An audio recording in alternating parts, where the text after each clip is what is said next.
I just made a ton of progress on my horror indie game.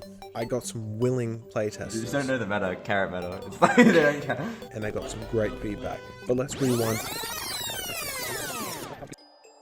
This game looks like straight trash. Let me just lock in real quick. I replaced the character with a stick man, then swapped that stick guy to a homeless guy I found on itch.io. You can all be alcoholic farmers in this game. Look at these sexy trees, bro. I even got some shadows on this. I got my basic map fully set up now, and my sick character animations.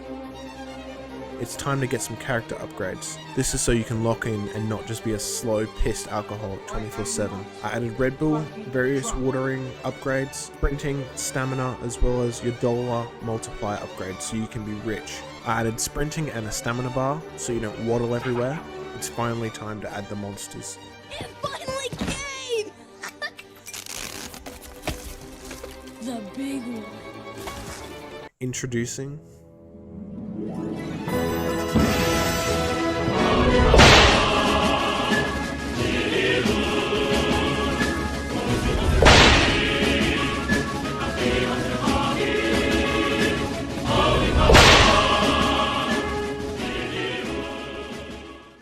the design I want for this game is discovery of the unknown. My game shouldn't have to teach you anything. It's not going to be like one of those Ubisoft yellow paint fucking games. I like Lethal Company for its storytelling through its creatures and environment.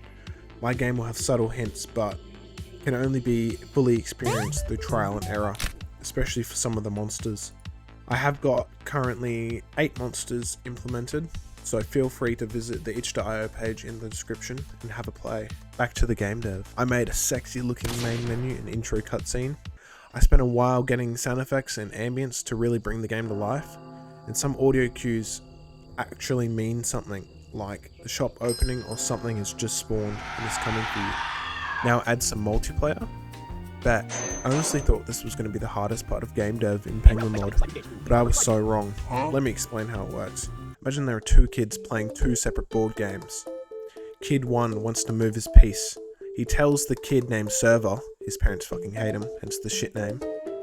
Server then tells everyone playing that the first kid has moved his piece by a certain amount, so then they all move the pieces in according to what Server says. The server being in between avoids peer-to-peer service, which I feel like is a bit dodgy, especially for a game like this where the security isn't going to be amazing.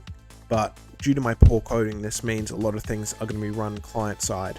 So this is my friend. He playtested the game. Unfortunately, he's a filthy carrot main and not a sexy potato planter. So his opinions don't really mean anything. Goddamn carrot collectors. Once I finished all the features, I packaged my project and I jumped into a Discord call with one of my mates where we could playtest and see each other.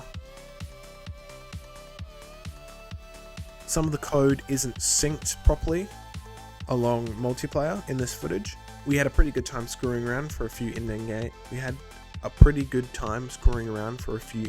days fighting to survive with the newly added bear traps and fences which slow down the monsters on the ground. Right now, you can play with up to 9 mates in the same lobby and you can see each other in-game. The current build should be a fully functional multiplayer, and I have a video of me implementing that coming soon.